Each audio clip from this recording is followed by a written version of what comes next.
Human and Civil Rights Commission, as well as the Des Moines Police Department. After so many complaints continued to come into CCI's office, as a team, you, Chris, Viola, and many others that are not in the studio tonight, decided the best way to address this was to bring community and council representatives together. So my question to you both is, why did you decide to bring both community and council together? I mean, that's kind of a brilliant idea, but what was the premise behind it? Well, I think that, the purpose behind it was the fact that these meetings of 2018 provided a platform for the community to share their stories and council representatives to hear their genuine experience by real people impacted, and how these stops even traumatized some of them for decades later. Okay.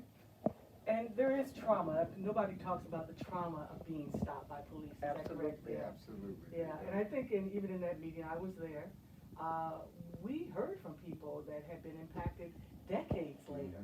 Yep. And how, that just traumatized them and interacting with police moving forward.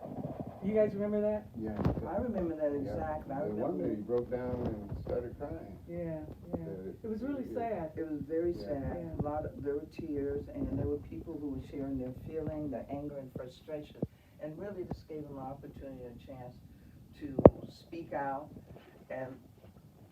about their experiences with some of the police that have stopped them, as well as the fact for the council people to be there as well to understand that this thing is actually happening. Right. So how many meetings? I'm sorry. I think it opened up the eyes of some of the council members that were there. I agree. That were totally unaware that this was happening. Yeah.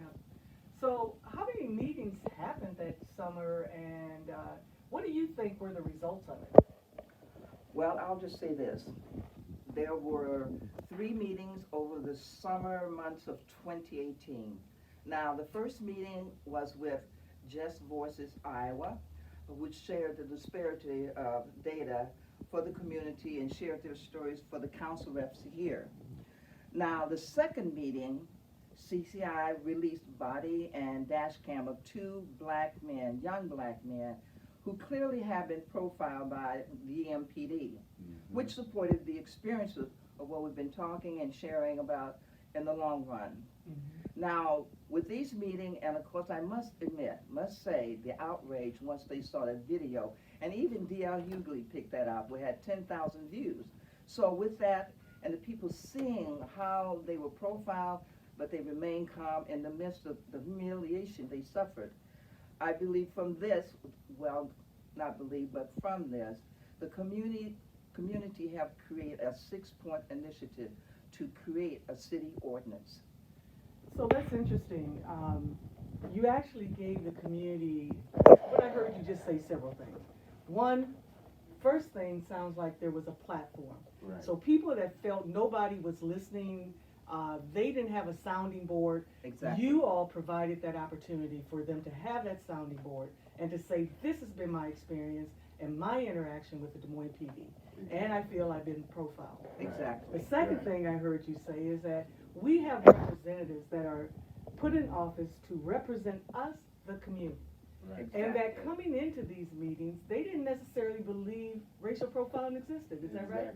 Exactly. And so by hearing these stories firsthand, it was an opportunity for them to hear the experiences of people, and people we didn't know, right? Right. They didn't know, but they all had similar stories. Exactly. And when people have similar stories, well, that means somebody ain't lying, right? Right. And the last thing is, how interesting is it that you provided all of this, and on top of it, ended, that you're telling the community, let's create this 6-point ordinance, because we're going to take it before the city council and tell them we need an ordinance to protect people from being racially profiled. Exactly. Of course, yes.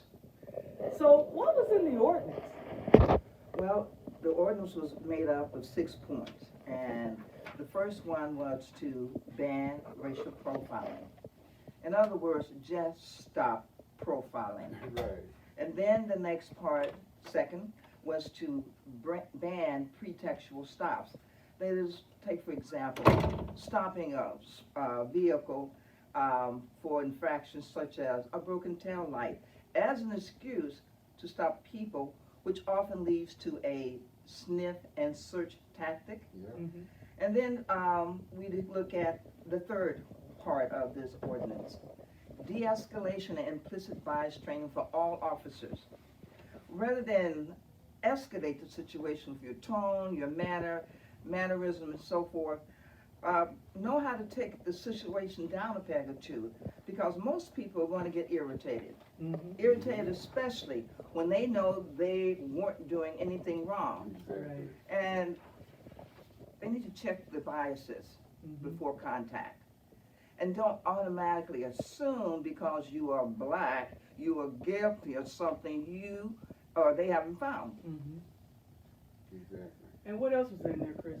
There's also data collection and transparency. Collect data on all stops. Even if they weren't issued a citation, still need to make a report accessible to the public on traffic stops that include the demographics, the race, the gender, the age. This would help show if there are any disparities in any of the stops. Mhm. Also, want a citizens review board. Yes. The police cannot and will not police themselves. Come on now, people. Let me say this again. Say it The again. police cannot and will not police themselves. They need to know that we, the community, are watching and looking for bad behaviors Mhm. that some of the police officers have. It's just part And of also reality. lead to accountability. Right. Exactly. Exactly. You're holding them accountable. I mean, everybody else is held accountable, so they should be held accountable. It's only right.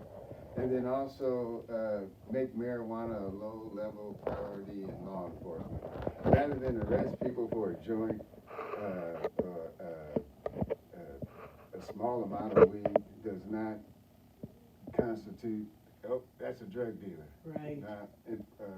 Well, and then that's a whole nother, first of all, especially with marijuana, it's a plant, it's not a drug. It's, aspirin is your drug.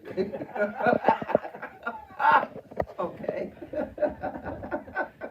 So you're telling me all 6 of these points came from the community? Exactly. Yes. Yes, Okay. they Yes. did. People worked really hard. We had groups of people, and they put their heart and soul into this, and many of them did come back. Yep. Many of them put a lot of heart and soul into it, and we pulled together and we looked at the list they had put together, and we came up with the 6. Yep. And the majority of the people agreed on the 6, and therefore we decided this is what we're going to present to City Council, and want to make an effort to push this forward. And of Okay. course, we know it didn't push forward just yet. Let's fast forward a little bit. Okay. So you have done this 3 meetings, they're done. Right. And you just said, well, we're gonna take this to city council. Exactly. And so you all took this to city council, I believe, in November of 2018. Correct. right? Yep. And that was before George Floyd, Yep. any uprisings that were Yep. going on Yes. across the country. Yes. So tell me, just if you can, just quickly, what happened before George Floyd? You had over a year. What was the council doing? How was this moving? Was there any pace to do anything? I mean, they had all of this. This community said, this is what we want. Yep. How did they respond? Snail's pace. Snail pace again and again. It was like, thank you very much for coming and sharing your thoughts about this. We hear you, therefore it will be in record that you came and spoke on this. It was like, okay, we heard you. We want transparency, so we heard you, and we're saying thank you very much for your comments, and that was it. Very, very, very non-committal whatsoever. So Ms. V, you said you're basically saying they did nothing. Right. Oh, in a nutshell, nada, nothing. Okay. So I know as we kind of go back in time a little bit, wasn't that long ago, That's true. then there was the uprising, Yes, the murder of George Floyd. Right. yes. And people took to the streets all across the country. Now, you as a group have been fighting for this racial profiling ordinance. You're actually trying to be a little bit proactive Right. rather than reactive, but here we are. Right. So tell me about like the involvement. What did it take for others? Who were some of the people that got involved in this ordinance that you believe helped move this issue? Aside from the fact that the community worked with CCI Racial Justice Team to put this together, we want to acknowledge other people, other organizations that were involved in this fight. You had BLM, you had People Town Hall, you had ACLU, NAACP, you had Surge, Just Voices Iowa, Des Moines Selma, just to name a few. So they all gathered around what we had already put forth. And some of the things they talked about wanting the city council to address, these were things that we had already put down in our ordinance. Right. So we were the forerunners for this. And others saw, yes, this is right, this is what we see, we agree with what they are doing, we're gonna get behind this and push. Right. You have to understand, some people do things in a different way. These organizations, some of them did things in a little different way, but it was all for the purpose of pushing forth this racial profiling ordinance. So there was a common goal. Yes. It didn't matter who was carrying the message and how you carried it. Right. It Exactly. was the same Same message message. Same to get message. to the same goal, Right. right? Yeah. Which was Yep. to pass an ordinance. Same name, different game though. Right. Same game, different name. Yeah. So that sounds like a lot of people power. Yes. Yeah. Right. Exactly. Yeah, it And was. we all know that the ordinance was passed, or if you don't know, it was passed in June of 2020. But again, and I remember that city council meeting in June when this was passed, there were over 1,300 people on a Zoom call, all in support Right. of the racial profiling ordinance. Yes. That's pretty amazing and really historical Right. that many people turned out for this particular ordinance. Yes. Why do you think they finally passed it after over a year of doing nothing? Well, the thing I say to people, and it's kind of blunt, but I'm just going to say it, they passed it on the neck of George Floyd, to be Mhm. honest. Yeah. And when you saw that horrific scene of a man there on the ground and a police officer with his knee on this black man's neck, and he's begging and for help and calling for his mom, it just wrenched. It was so ugly. It was so painful.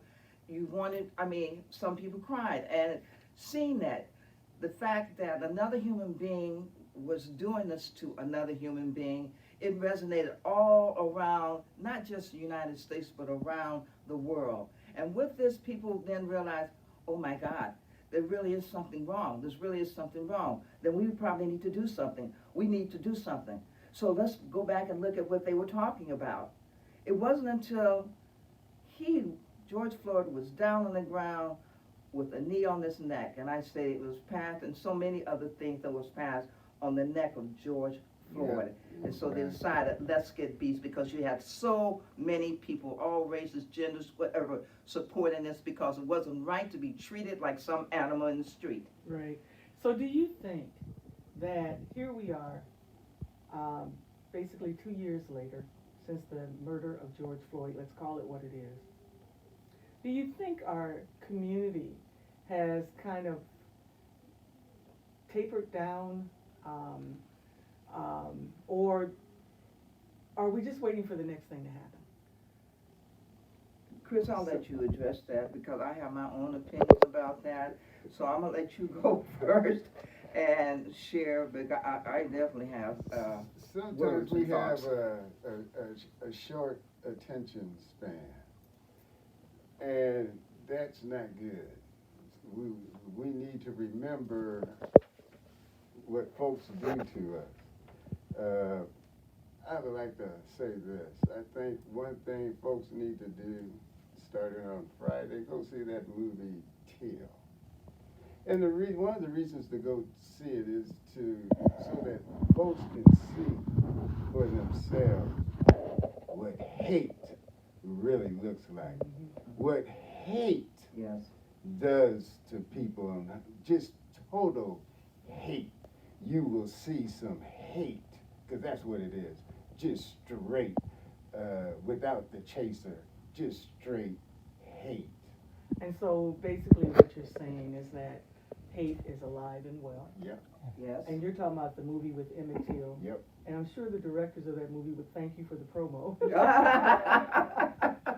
Absolutely. But Yes. you're right, and if anybody knows that history, his death was horrific Yes. in Yes. what happened to him.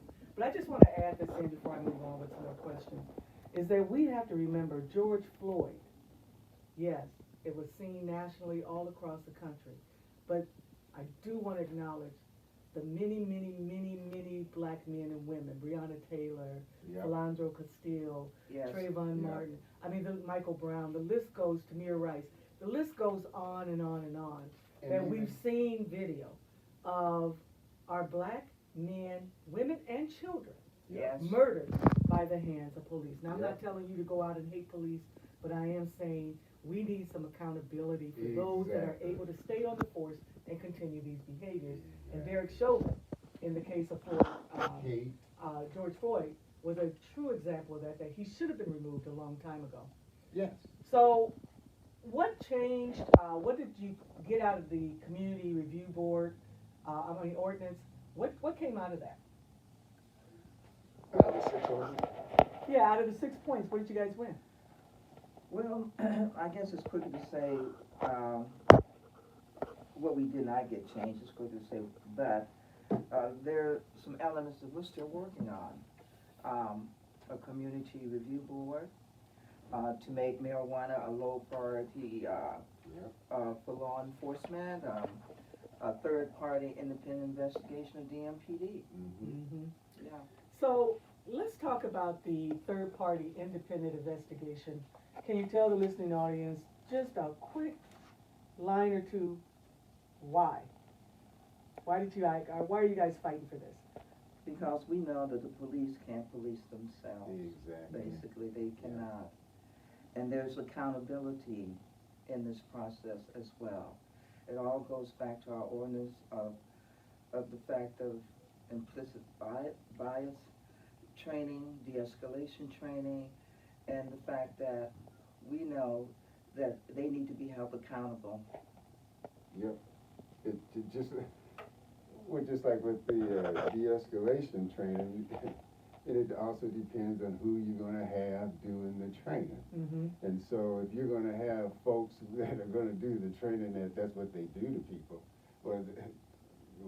Which we were able to out Yeah. CCI, Exactly. 2 officers that actually had a history of excessive force, and they assigned them over the de-escalation training, right? Wow. Absolutely. Yeah. Absolutely. And it's to your point, a community review board, you have to constantly be watching what's going on. Exactly. Because what they tell you and what Yeah, actually yeah. happens are always 2 different things. Always. And they've got to be exposed. Yep. And the community has to let them know, we are watching, to your point earlier, Chris. Yep. You've always got to have your eyes on them. Yep. And what's going on. That's right.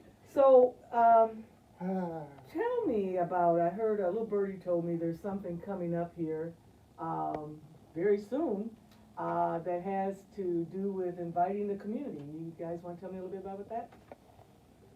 Yes, we would like the community to come to the Grub Y on Wednesday, the 26th of this month at 6 p.m. on a week from this Wednesday. Mm-hmm.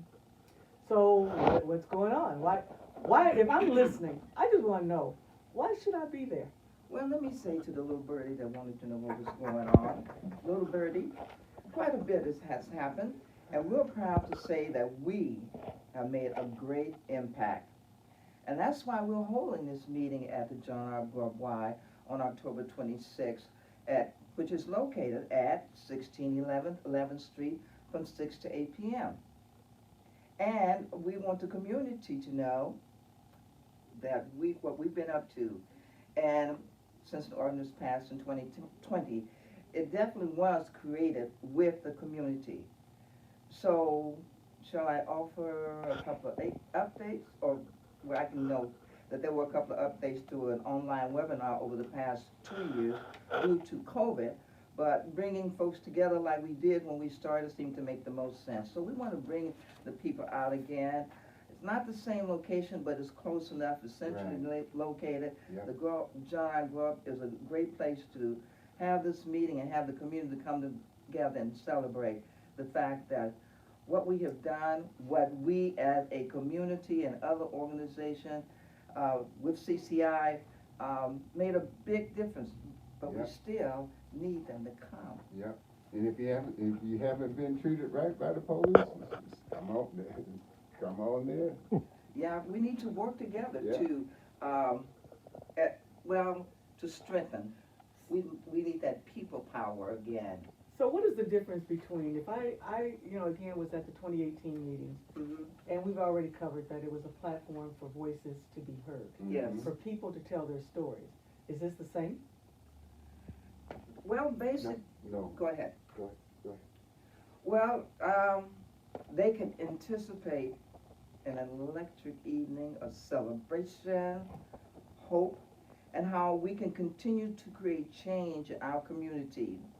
Now and let me just go back before I mention the other really good part too as well. When you say people getting involved, has the fever for getting involved subsided a bit, and I think it has. But we want to re-energize, reinvigorate people to come out, because again, it is a celebration of hope and how we can continue to create change for our community. People need to understand, with people power, we can do lots of things. And I might add, we will have food and drinks there. We also, Alcohol? No. well, that But would when be. you say drinks, it sounds like a real bar party or something. Well, for those later on, they might be full enough, they may want to have a little libation after, feeling all proud of themselves of what's been accomplished and what they're going to continue to do. But they'll have that at home. But They'll have that at yeah. home, or they can travel somewhere else and enjoy themselves, in the safety of their home, preferably. Okay. We don't want anyone being stopped for Right. that kind of thing. So, coming to this meeting, I'm just gonna recap once again, is that you're gonna update folks Yes, Right. on what has been done, yes, what's being done, yes. Right. right? And what And it looks like ahead, Yeah. Yeah. moving Exactly. forward, right? Yeah. Because we know the work isn't done. Right. Exactly. In fact, most people don't know the civil rights movement didn't happen in a short few years. No. And if I remember right, and if you know better, you don't have to call or anything, but my recollection is it was about a 13-year fight Yep. on the civil rights movement. It was a fight, So for sure. nothing happens overnight. So if people are saying, so what if someone were to say to either one of you, yeah, what you did, yeah, it's all right, but it's not much. What would you say to that? It makes a difference. Believe me, it makes a difference. Like I said, we have a short memory, but remember that lady Miller Meeks, when she ran for the first time, she only won by 6 votes. Yes. That's all she won by. Mm. So it does make a difference for those that are sitting out there saying, it ain't gonna make me no difference if I voted. It does make a difference. Believe me, it made a difference for that lady. And she was got into office off of that. By the 6 hear her votes. chin, Chin, chin. Yep, exactly. Okay, so, you've kind of switched gears a little bit, Chris, because what I'm hearing is voting. Yes, Will you guys be talking about voting at all, or what's the deal with that? absolutely. Because elections are coming up November 8th. Right, correct. So give me your reaction to about people and who might be saying a couple things. Well- One, I'm not gonna vote. Oh, 2, if my vote doesn't make a difference anyway, right? And what's the point? You know, I've heard that so many times through the years, and I remember when I turned 18, I was so excited to have a card to vote. And it's the fact that people think that it's not going to make a difference. Yes, it does, and particularly black people, my people. Are you hearing me? You need to go and vote. Stop thinking, well, they're not going to do anything. Of course they're not going to do anything. But one little vote, as Chris pointed out, this one representative won by the chinny chin chin, 6 votes. Yep. Your one vote can make a difference. And the bottom line is, it is imperative that you vote in these elections that's coming up, particularly November 8th. Yeah. Get registered, we're gonna be talking about that. The fact that CCI has endorsed, Action Team has endorsed a few folks, and I wanted to say that we have endorsed Kimberly Graham for Polk County Attorney, Deidre DeGier for Governor, and we also endorsed Indira Shoemaker, who won her seat for City Council. We don't want to have to see the usual suspects still holding to their seats for dear life. The bottom line is we need to get out and vote. But you also need to educate yourself on who's running and listen to people and what they're saying. And are they talking about what you are concerned about? So we need to start voting out the ineffective representatives and voting people that will work for and with us. Here, here. Especially for us as people of color. Yes. We really need to get up off our behind and really vote, because we have given, our ancestors have given their lives for us to vote. And so when you have to give your life to vote, we need to uphold that legacy. To be out here and vote. Well, there's an old saying, and I akin this to voting: a closed mouth doesn't get fed. That's right. That's correct. That's right. And if you want to see real change and have an impact in our communities, you need to vote.